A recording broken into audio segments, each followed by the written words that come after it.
Diane Pransky, 53 ans, et son compagnon John Kawalek viennent de rentrer chez eux après une sortie de pêche couronnée de succès. Regarde un peu.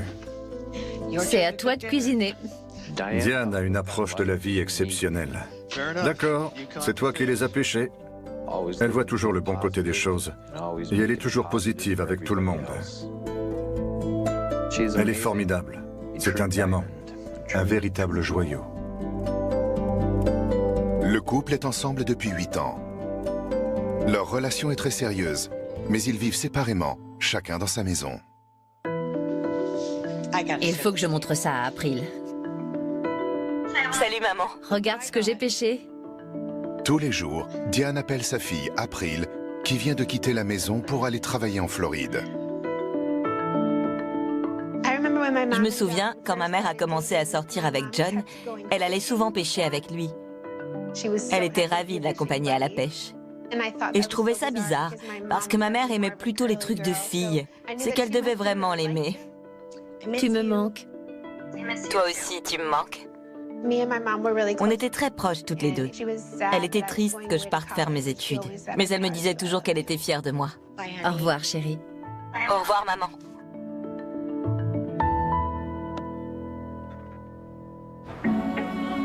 Diane travaille dans un établissement proche de son domicile, chez Théo. C'était elle, le soleil du bar. Les gens venaient chez Théo juste pour boire un verre au bar ou grignoter un bout avec elle. Ce soir-là, Diane ferme à 22h30. Sur le chemin du retour, elle appelle John. Je passe au supermarché avant que ça ferme. On se voit demain. D'accord, bonne nuit. Bonne nuit. Je t'aime. Je t'aime aussi. Ça a été un appel rapide. Je lui ai dit que j'étais déjà au lit et elle m'a dit qu'elle me rappellerait après avoir fait les courses. Mais elle ne l'a pas fait. Plus tard, dans la nuit, à 40 km de là, à Porter, dans l'Indiana.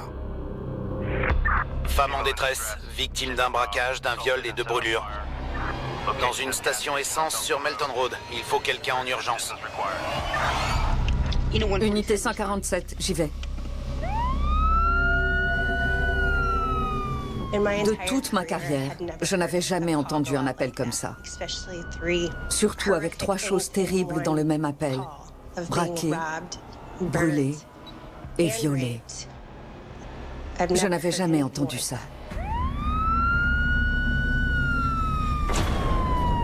Sur place, la victime a déjà été prise en charge par les secours.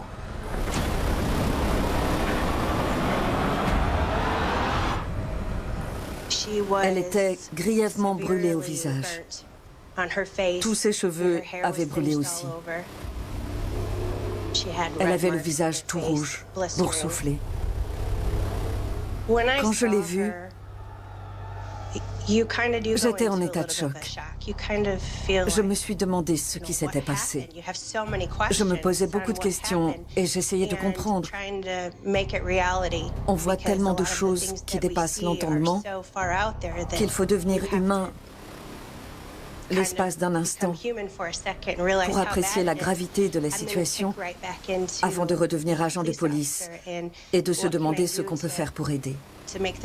Il fallait qu'on sache ce qui s'était passé et retrouver le monstre qui lui avait fait ça.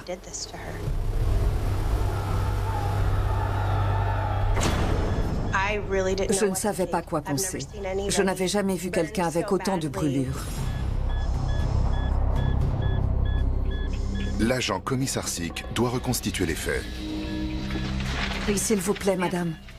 Si je n'obtenais pas cette information tout de suite, je ne l'obtiendrais peut-être jamais.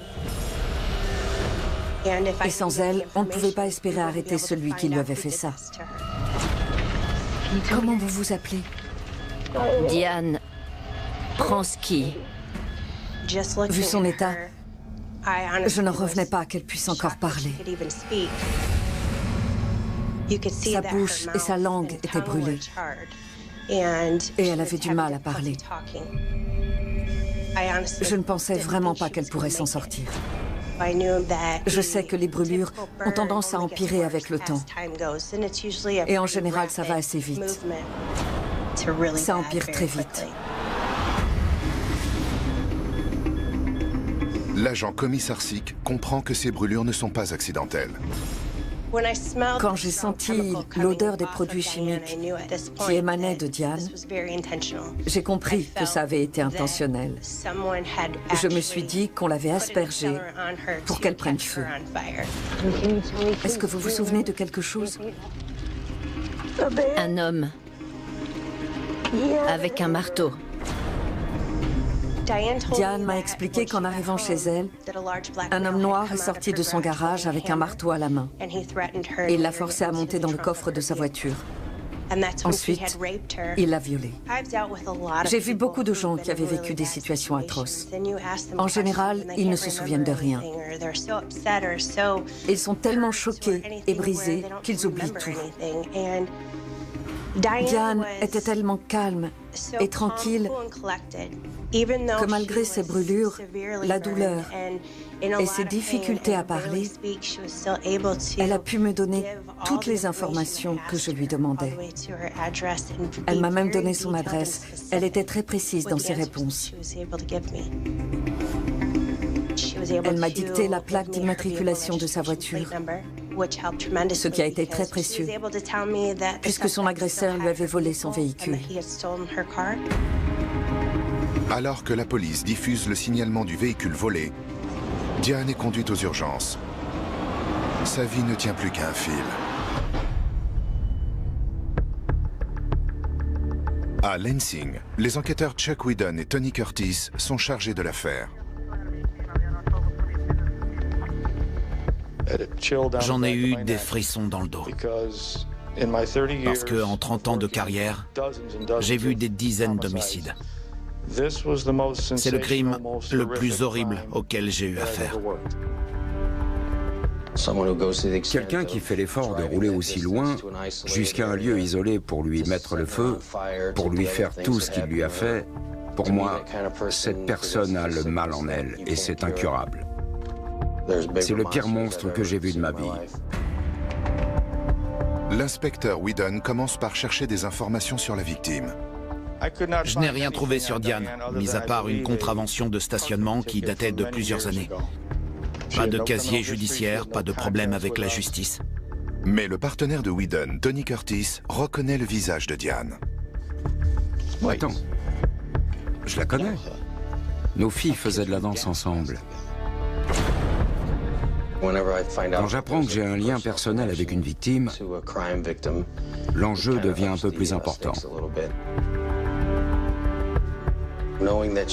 En sachant qu'elle a une fille, on pense au moment où elle va la prendre. Comment on va lui annoncer?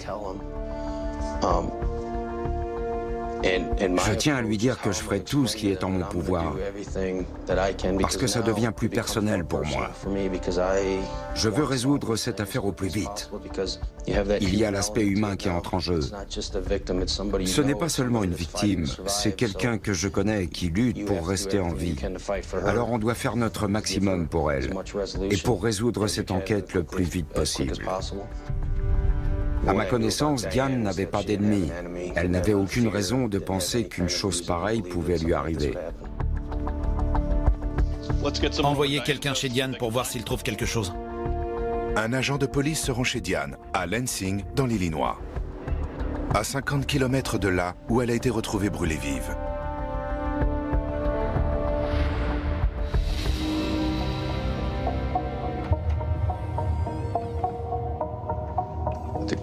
La porte avait été enfoncée. Plusieurs objets semblaient avoir disparu, comme des télévisions. Les câbles étaient encore là, mais les télés avaient disparu. La maison était sans dessus-dessous, ça ressemblait à un cambriolage. Aucun indice ne semble permettre d'identifier l'agresseur de Diane. Mais il découvre une piste potentielle. Le reçu du supermarché, imprimé à 23h29.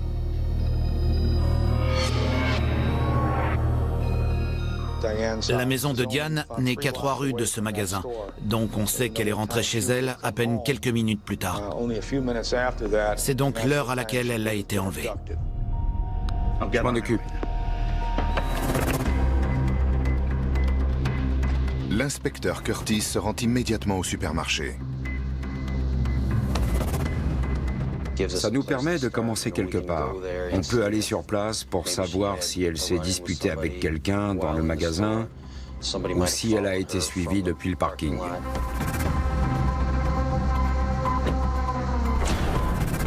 Curtis a de la chance. Le magasin est équipé de caméras qui filment le parking et l'intérieur du supermarché. Inspecteur Curtis, je peux voir les images de vidéosurveillance d'hier soir? J'ai hâte de voir ces images.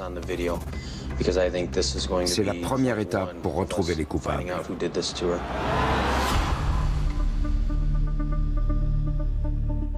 Allez à 23 h.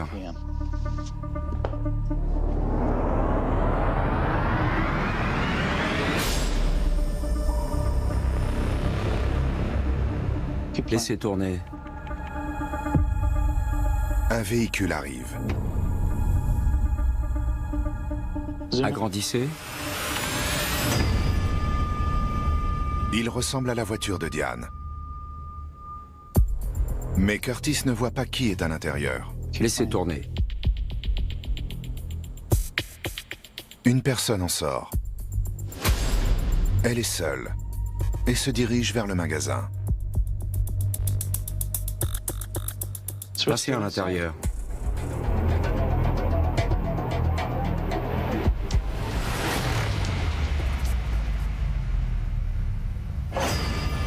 À 23h01, Curtis distingue mieux la personne. Il s'agit de Diane. D'autres individus sont présents, mais ils ne font pas attention à Diane. Elle se dirige vers le rayon alimentaire.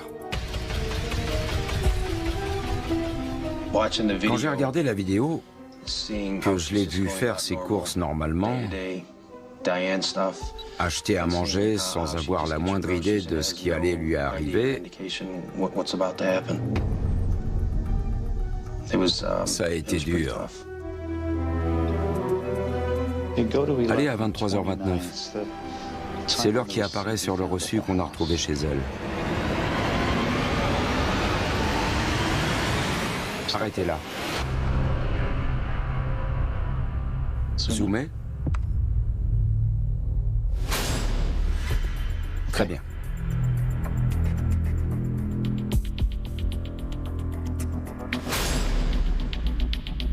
Elle est sortie.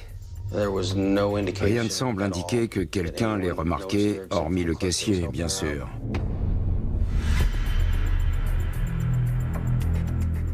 Passez à la caméra du parking.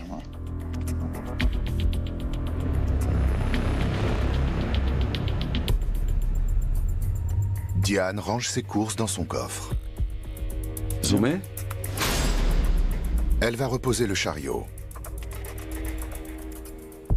Puis elle retourne à sa voiture. Il n'y a personne d'autre en vue. Tout a l'air normal.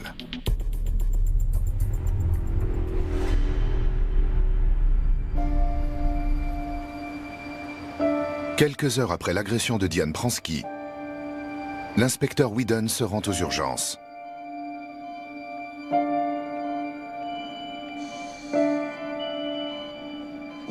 Quand j'ai vu Diane, allongée là sans bouger, je me suis demandé quel genre de monstre était capable de faire ça à quelqu'un. Elle avait un tuyau dans la bouche qui lui passait dans la gorge pour l'aider à respirer. Les médecins craignaient que sans ce tube, sa gorge gonfle et qu'elle finisse par s'étouffer. À ce niveau, il y avait de grandes chances que cela devienne une enquête pour homicide. On savait que l'agresseur était quelqu'un de dangereux, qu'il ne fallait pas laisser en liberté. Il fallait qu'on l'arrête le plus vite possible avant qu'il ne récidive. Alors que Whedon allait partir, le compagnon de Diane, John Kawalek, arrive aux urgences. Je cherche Diane Pransky. Il faut qu'on parle. Est-ce qu'elle va bien? Je l'ai informé de la gravité de son état. Je lui ai dit de se préparer à la voir parce qu'il n'allait pas la reconnaître. Ils avaient peur que j'aie une réaction de rejet en la voyant dans cet état. Mais je leur ai dit que je m'en fichais, que je voulais la voir. Je voulais être là pour elle. Je suis resté un peu avec lui. Je lui ai posé quelques questions sur Diane dans le cadre de mon enquête. Vous connaissez quelqu'un qui aurait pu lui en vouloir? Non. Il ne comprenait pas. Elle n'avait pas d'ennemis. Ils s'entendaient très bien tous les deux. Et il ne voyait pas pourquoi on lui avait fait ça. John découvre les blessures de Diane pour la première fois.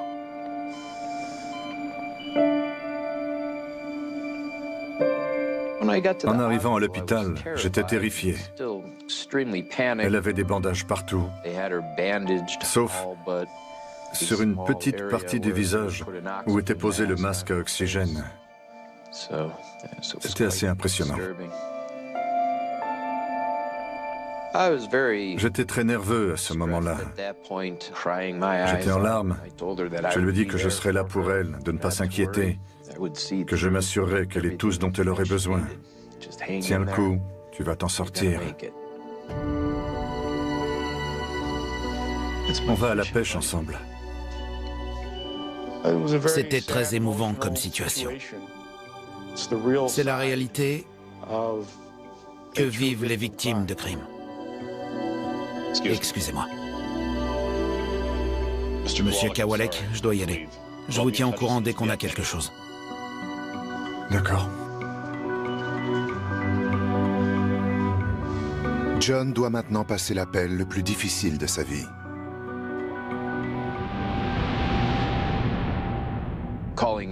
Ça a été compliqué d'appeler April. Je n'avais jamais eu à faire ça avant.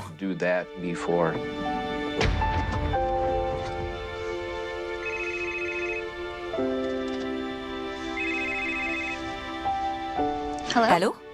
April, c'est ta mère. Elle est à l'hôpital. Il m'a dit, ta mère a été grièvement brûlée. Quelqu'un ou plusieurs personnes ont saccagé sa maison, ils l'ont agressée et brûlée. C'est pas vrai.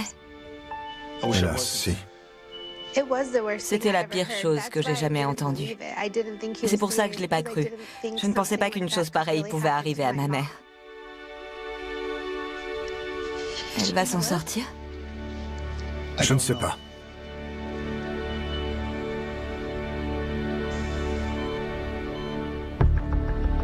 Au poste de police, les enquêteurs recherchent la voiture de Diane. C'est Pransky. P-R-A-N-S-K-E. Oui. Le chef de la police de Porter dans l'Indiana m'a rappelé pour me dire que la voiture de Diane était équipée d'un GPS et qu'il l'avait localisée. Elle se trouvait à Holland, dans le Michigan. On avait bon espoir de faire avancer l'enquête en prélevant l'ADN et les empreintes de l'agresseur si on retrouvait la voiture. Des agents sont envoyés sur place pour sécuriser la voiture. Mais la police de Lansing est débordée. Elle tente de suivre des pistes dans 3 États différents. L'Illinois et l'Indiana, c'était déjà beaucoup pour nos équipes. Alors avec le Michigan en plus, on a été obligé de contacter le FBI. Les enquêteurs reçoivent de nouvelles informations. Les relevés téléphoniques indiquent que le portable de Diane est resté éteint toute la nuit. Les enquêteurs parviennent à le tracer de chez elle jusqu'à Porter, dans l'Indiana, quelques minutes avant que l'appel d'urgence ne soit passé. Je vais jeter un œil à la station-service.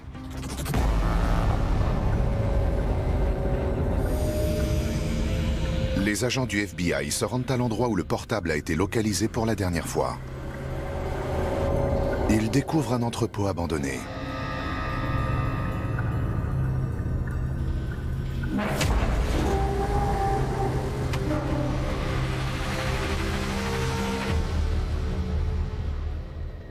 Lors de la perquisition, les enquêteurs ont retrouvé les traces d'un feu.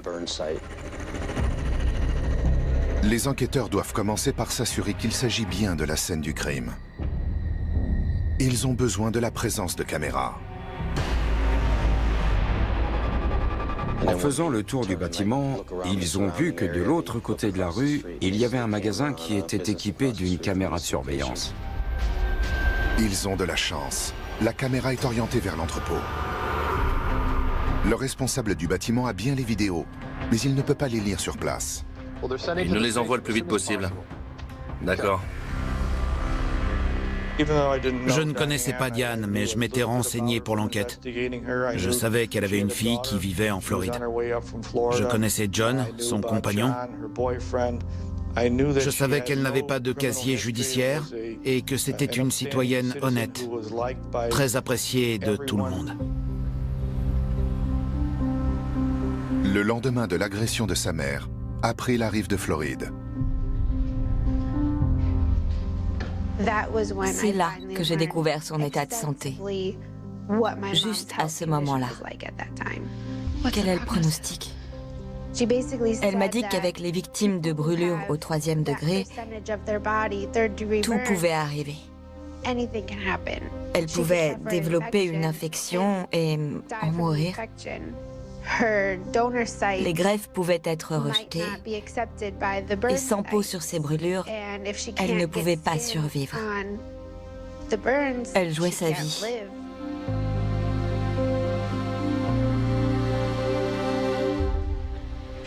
April. Je ne vais pas y arriver. Ça va aller.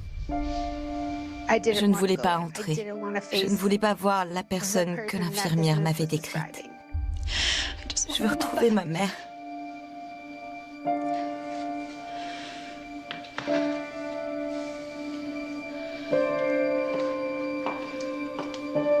April m'a dit, et si elle ne ressemble plus à ma mère? Je lui ai dit, peu importe. C'est toujours ta mère. Ce sera toujours ta mère à l'intérieur.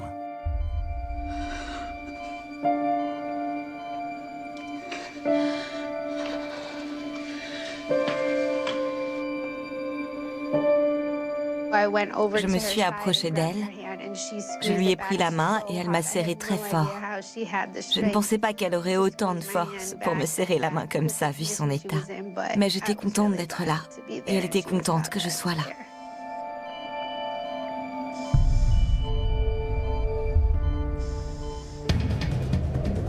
Au poste de police, Ça vient d'arriver. les images de la scène de crime sont arrivées. Voyons voir ça.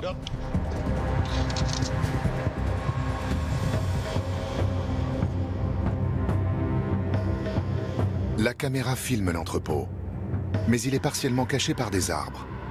Et il fait très sombre. On ne sait pas si on va découvrir un suspect ou si on va voir ce qui s'est passé. Mais c'est peut-être l'élément qui va débloquer l'enquête. Les enquêteurs commencent à regarder à partir de 1h48. Heure à laquelle Diane est arrivée sur place d'après son téléphone. Ils savent que les images qu'ils s'apprêtent à voir risquent d'être difficiles. On a vu ce qui semblait être la voiture de Diane. Entre la distance, la qualité de l'image, l'obscurité et la pluie, on ne distinguait pas les détails de la voiture. Le véhicule contourne l'entrepôt, puis disparaît de l'écran. Mais quelques minutes plus tard, on voit des flammes apparaître.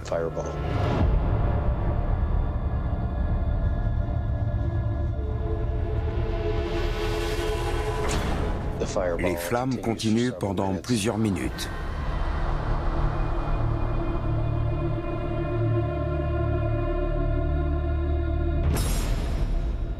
Puis, on voit le véhicule partir.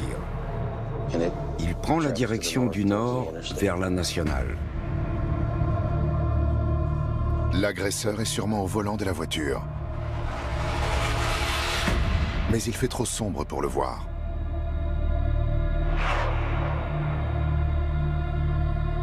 Plusieurs minutes s'écoulent. Le feu continue. Quand soudain... Il y a du mouvement. Agrandi. On voit une forme sortir de l'entrepôt par derrière. En découvrant ces images stupéfiantes, les enquêteurs comprennent qu'il s'agit de Diane. C'est incroyable. Qui est encore en feu et tente de se sauver.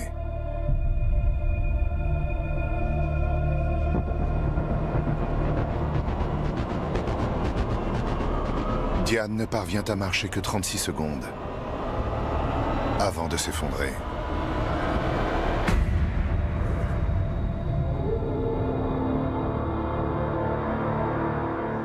Qu'est-ce qu'elle fait?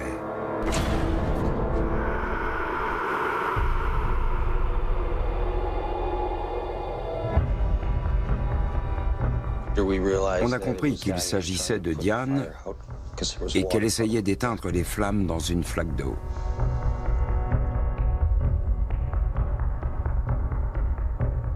C'est pas croyable. Elle a essayé de se rouler dans la flaque pour éteindre le feu.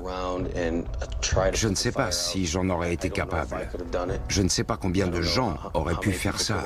C'est incroyable qu'elle ait réussi à le faire. Je n'ai jamais ressenti cette douleur physique et j'espère ne jamais la ressentir. Mais ça nous a tous donné envie de résoudre cette affaire rapidement. On voulait qu'elle s'en sorte, qu'elle se rétablisse, et on voulait tout faire pour résoudre cette enquête.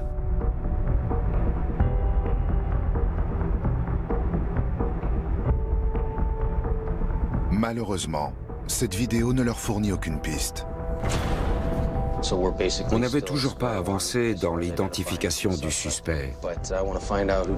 Mais je voulais découvrir qui avait fait ça et je voulais qu'il paye parce que personne n'a le droit de faire subir ça à quelqu'un.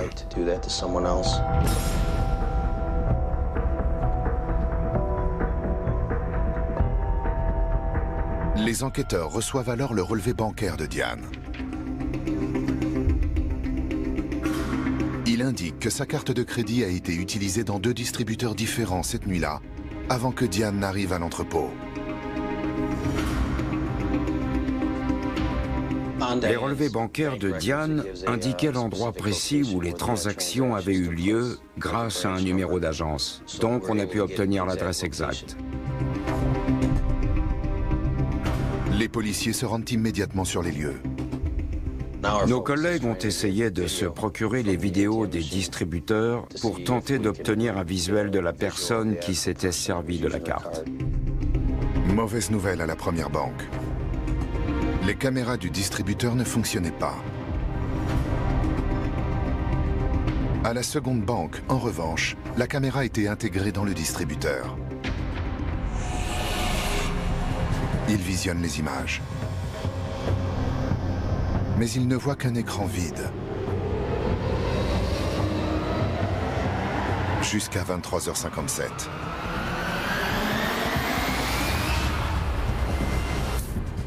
On voit la voiture de Diane qui s'arrête. Un Afro-Américain se penche d'impunité. On ne voit pas Diane. Ils utilisent ces techniques pour commettre leurs crimes en toute impunité. On ne voit pas Diane. Ils utilisent ces techniques pour commettre leurs crimes en toute impunité. On ne voit pas Diane. Ils utilisent ces techniques pour commettre leurs crimes en toute impunité. On ne voit pas Diane à ce moment-là. Mais on sait que cet homme l'a forcé à monter dans le coffre de la voiture. On voit l'individu prendre des billets et la carte. Puis il s'en va au volant de la voiture de Diane.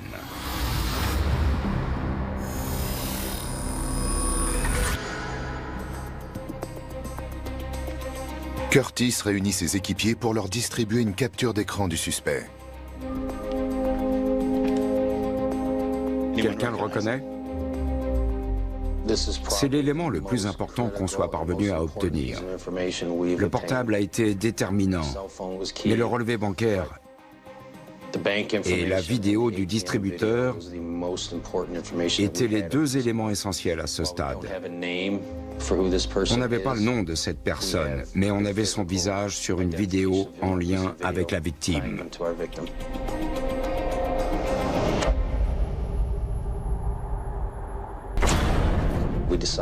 On a décidé de diffuser cette information aux médias pour demander au public de nous aider à identifier cet individu.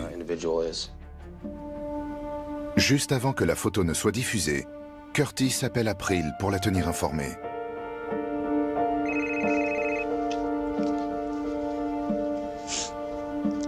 Allô? J'ai prévenu April qu'on allait diffuser une image dans les médias. Vu ce qu'elle était en train de vivre, elle n'avait pas besoin de voir la personne qui avait fait ça à sa mère. D'accord, je comprends. Merci. Je lui ai conseillé de ne pas regarder, mais par curiosité, elle allait sûrement le faire. Sans surprise, April allume la télévision. D'après le FBI, l'homme l'a enlevé chez elle, à Lansing, dans l'Illinois, vers minuit. Il a ensuite traversé 3 États au volant de la voiture de la victime. Ces images ont été filmées au distributeur de Munster. Le suspect porte des gants et un collant sur la tête. Quand j'ai vu à la télé le visage de l'homme qui avait fait ça à ma mère, ça a été horrible. Je savais que l'homme qui avait fait du mal à ma mère était en liberté. Je n'arrêtais pas de me demander où il était et pourquoi il avait fait ça et ce qu'il allait faire à présent. Je ne pourrais plus dormir tant qu'il serait en liberté.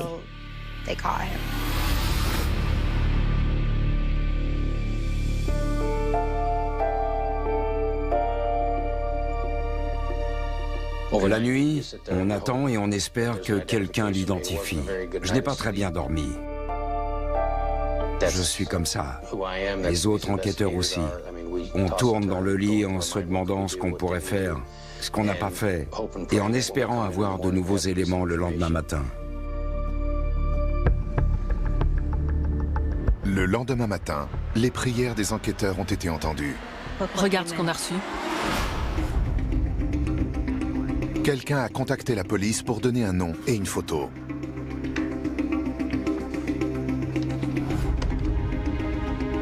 On a sorti son dossier et on a pu établir que la personne qui apparaissait sur la vidéo du distributeur, qui s'est servi de la carte de Diane, s'appelait Carlos Clay.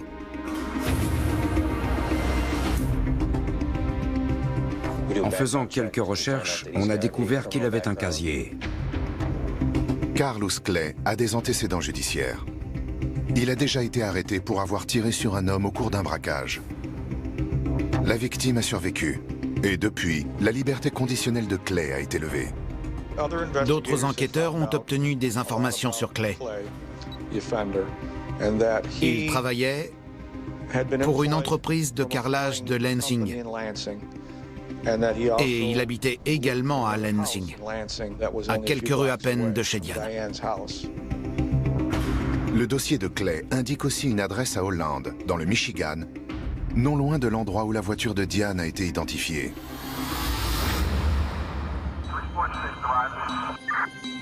On était en contact avec le FBI. Ils ont pu aller dans le Michigan plus vite que nous. Ils avaient des agents près de Hollande. La police de Lansing suit à distance l'intervention du FBI au domicile de Clay. D'après mes informations, ils sont en position. Le périmètre est bouclé. Vous avez des nouvelles? On attendait des nouvelles. Une attente interminable. Ça m'a semblé une éternité. Mais ça n'a pas dû durer plus de 10 minutes. C'est lui. Interpellation, interpellation.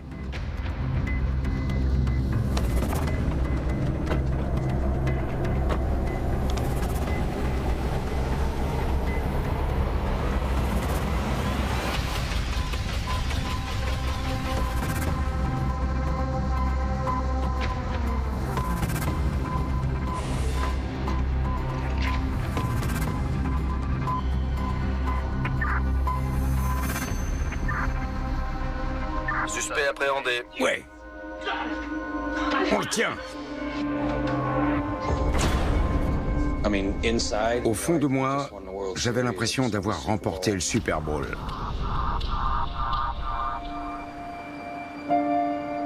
À l'hôpital, les médecins convoquent la famille de Diane pour une nouvelle importante.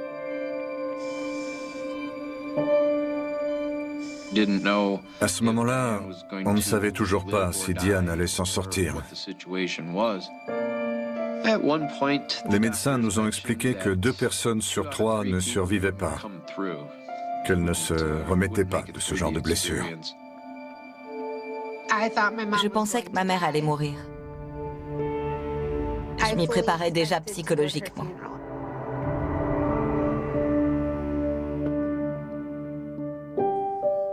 Pourtant, un miracle se produit.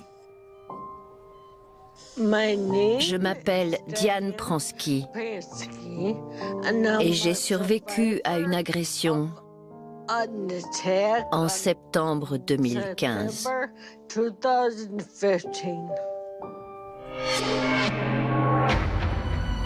Contre toute attente, Diane Pransky survit à sa terrible agression. Et elle peut enfin raconter ce qui s'est passé. C'était un jeudi soir. Je me suis arrêtée à Strakeventil, un supermarché. Je suis passée à la caisse et j'ai rejoint ma voiture. J'ai rangé les courses et je suis rentrée chez moi.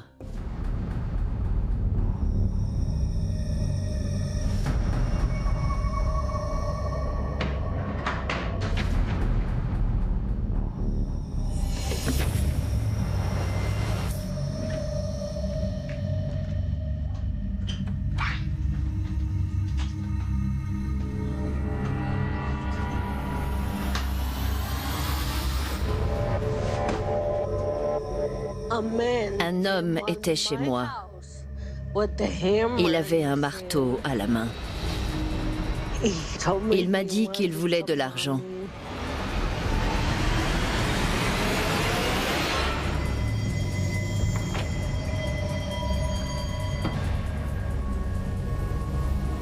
Il m'a forcé à monter dans le coffre de ma voiture. J'ai dû monter dans le coffre alors que je suis claustrophobe. Ça faisait beaucoup de bruit. J'entendais tout parce que j'étais tout près du sol. J'avais très peur.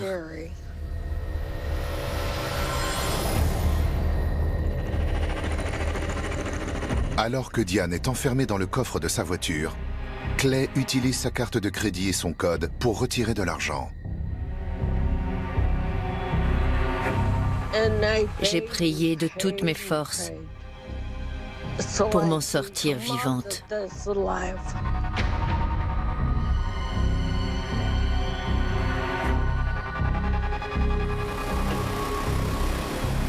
40 minutes plus tard, Clay s'arrête près d'un vieil entrepôt à Porter dans l'Indiana.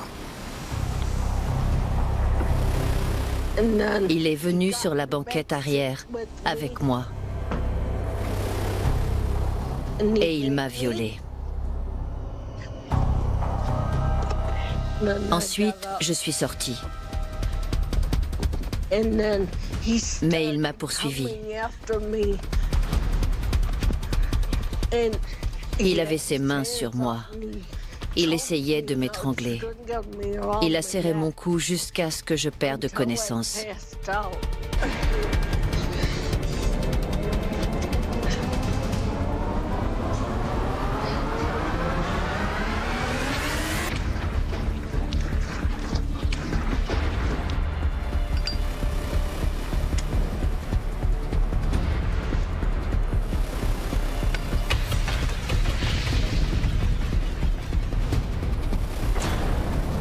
La laissant pour morte, il s'enfuit au volant de la voiture de Diane.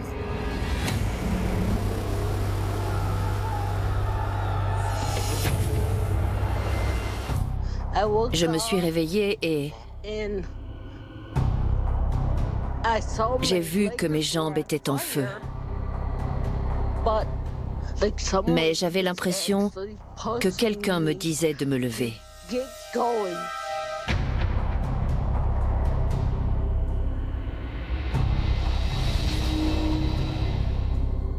Alors je me suis roulée dans l'herbe pour éteindre les flammes.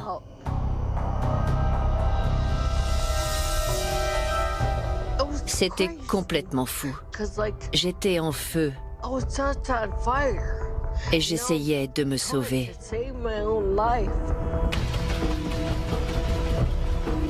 Diane aperçoit les lumières d'une station-service et trouve la force d'aller demander de l'aide.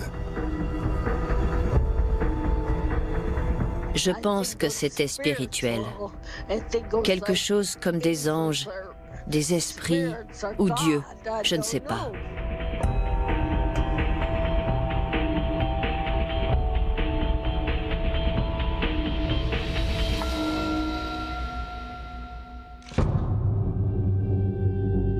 En juillet 2018, Clay est jugé pour enlèvement et tentative de meurtre. Il plaide coupable.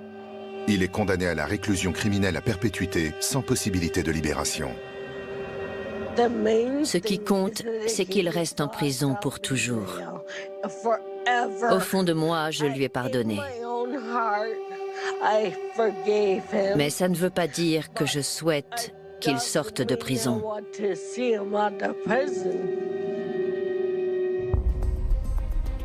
D'avoir les images des caméras de surveillance du supermarché et de la banque, ça nous a beaucoup aidés.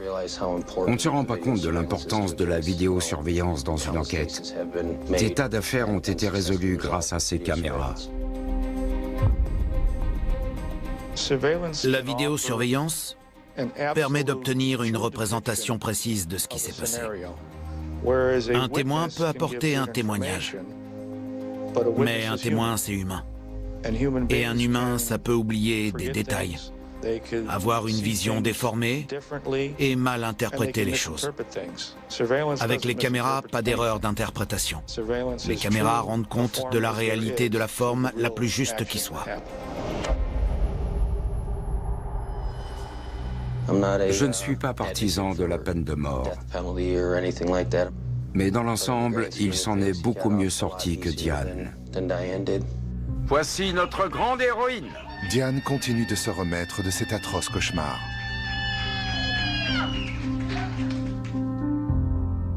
La vie de ma mère a changé à tout jamais. Elle ne pourra plus jamais travailler. Elle ne pourra plus servir au bar comme elle aimait tant le faire. Elle ne pourra plus jamais s'occuper de son jardin, ni conduire une voiture. Elle a besoin d'une assistance 24 heures sur 24. Je n'aurais jamais pu la laisser aller en maison de repos. Alors j'ai tout fait pour la ramener à la maison.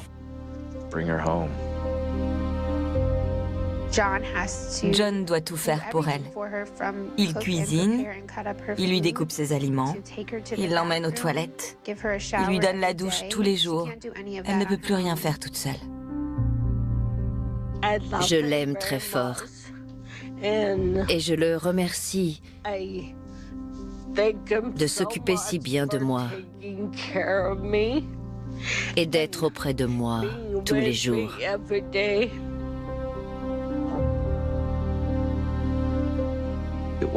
Ça n'a pas été difficile de savoir si je devais quitter mon travail et mettre ma vie en pause pour une femme qui m'avait aidé sans hésiter et qui était toujours là pour moi.